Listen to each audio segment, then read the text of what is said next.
बिस्मिल्लाहिर्रहमानिर्रहीम। अब हम टॉपिक 3.11 पढ़ने लगे हैं, रॉकेट प्रोपल्शन। रॉकेट किस तरह से मूव करता है, ये Newton's third law of motion की बड़ी फेमस एग्जांपल है। थर्ड लॉ क्या कहता है कि action and reaction are equal but opposite in direction. तो यही टर्म जो है, यही लॉ जो है वो अप्लाई होता है रॉकेट के केस में। रॉकेट के रेयर यानी पिछले हिस्से से, रेयर पार्ट से गैसेस एक्सपेल होती हैं, गैसेस इजेक्ट करती हैं, और जिस प्रेशर से गैसेस बाहर निकलती हैं, जिस फोर्स से गैसेस बाहर निकलती हैं, उसके एक ऑपोजिट फोर्स लगती है रॉकेट के ऊपर, जो उसको ऊपर मूव कराती है। ठीक है, तो इसको हम स्टडी करना शुरू करते हैं, रॉकेट प्रोपल्शन को कि किस तरह से होती है। तो रॉकेट सबसे पहले तो हमें पता है कि गैसेस बर्न होती हैं उसके इंजन में, जो कि बैक साइड पर होता है, और वहाँ से इजेक्ट होती हैं। ये आपको सारी इसकी इंटरनल कंस्ट्रक्शन नज़र आ रही होगी। ये पंप है, नोजल है, ये कंबस्शन चेम्बर है, ये सारे इसके पार्ट्स आपको दिखाए हैं। इसको करते हैं read. Rockets move by expelling burning gas through engine at their rear.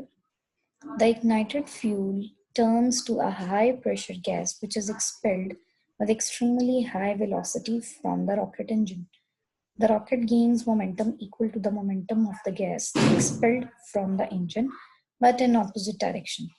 The rocket engines continues to expel gas after the rocket has begun moving, and hence rocket continues to gain more and more momentum. So instead of traveling at steady speed, the rocket gets faster and faster so long the engines are operating.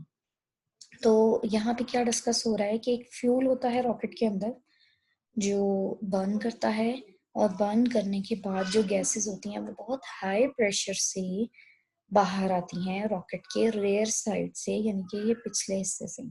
ठीक है, बहुत pressure से ये बाहर निकलती हैं, बहुत high velocity के साथ। तो इस हाई वेलोसिटी की वजह से इस गैस के पास जो इजेक्ट हो रही है बहुत ज़्यादा मोमेंटम होता है।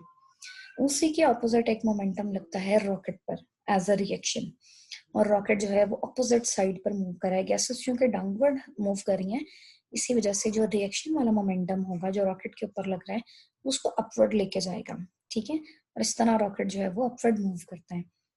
जैसे जैसे गैसेस बर्न होती रहती हैं, फ्यूल बर्न होता रहता है, गैसेस जो हैं वो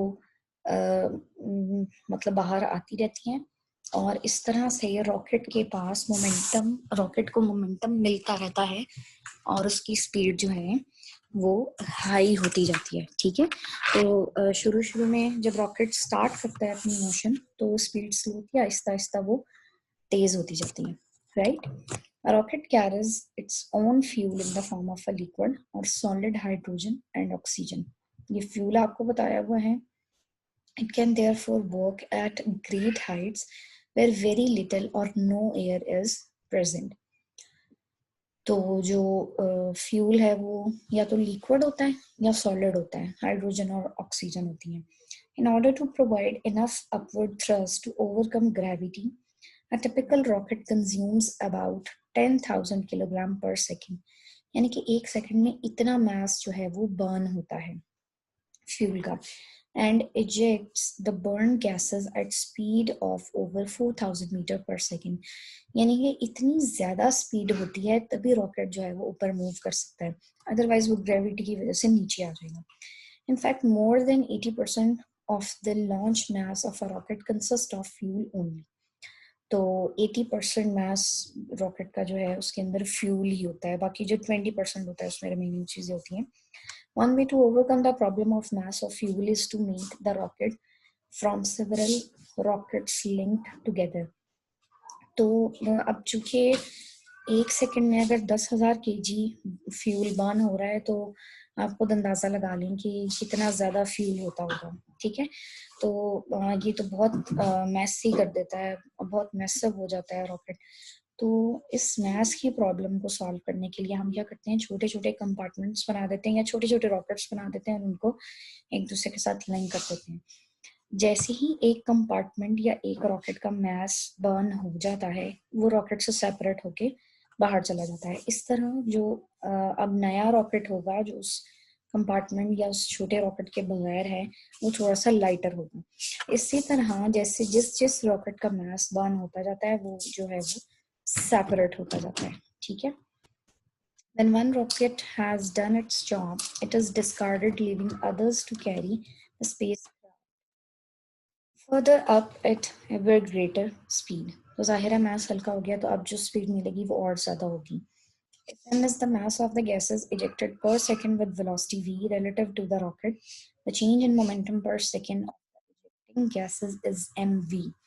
This equals the thrust produced by the engine on the body of the rocket. तो यहाँ पे आपको मोमेंटम बताया गया है कि इसका मोमेंटम ये होगा, और मोमेंटम का आपको पता है फोर्स के साथ क्या रिलेशन होता है, F equals to delta P over T. तो बहरहाल ये जो आपके पास मैथ्स लिया हुआ है ना, ये आपको पर सेकंड के हिसाब से बताया हुआ है, और इसकी इस मोमेंटम की वजह से, इस इजेक्टिंग गैसेस के मोमेंटम की वजह से आपके पास रॉकेट की बॉडी के ऊपर जो है वो थ्रस्ट प्रोड्यूस होता है. तो इस तरह से जो आपके पास रॉकेट है, उसका एक्सेलरेशन जो है that becomes to be a equals to mv over capital M. ठीक है. यहाँ पे एक बात याद रखिएगा कि ये जो m है, it is not mass, it is the mass of gases ejected पर सेकेंड. ठीक है. तो ये बेसिकली आप समझ लें कि ये m ओवर t को ही उन्होंने m लिखा हुआ है. तो इसी वजह से आपके पास t जो है वो अपेयर नहीं हुआ. अदरवाइज यहाँ पे क्या रिलेशन यूज हुआ है, f equals to delta p over t. Delta p की जगह आ जाएगा mv. ठीक है. उस m ओवर t को उन्होंने m कह दिया, सिंपली मास पर सेकंड को m कह दिया. तो आपके पास जो है वो रह जाएगा mv, और f की जगह आ जाएगा ma, कैपिटल ma. ठीक है. तो वहां से जब आप a सेपरेट करेंगे तो ये एक्सप्रेशन आ जाएगा. where m is the mass of the rocket. When the fuel in the rocket is burned and ejected, the mass m of the rocket decreases and hence the acceleration increases. तो जैसे ही rockets separate होते जाएंगे, discard होते जाएंगे पूरे rocket की body में से, तो ये कैपिटल एम जो है वो डिक्रीज होता जाएगा, और चूंकि ए के साथ इसका इनवर्स रिलेशन है, तो इस वजह से एक्सेलरेशन जो है वो बढ़ता जाएगा. इस तरह रॉकेट आहिस्ता आहिस्ता स्पीड पकड़ता है. ठीक है.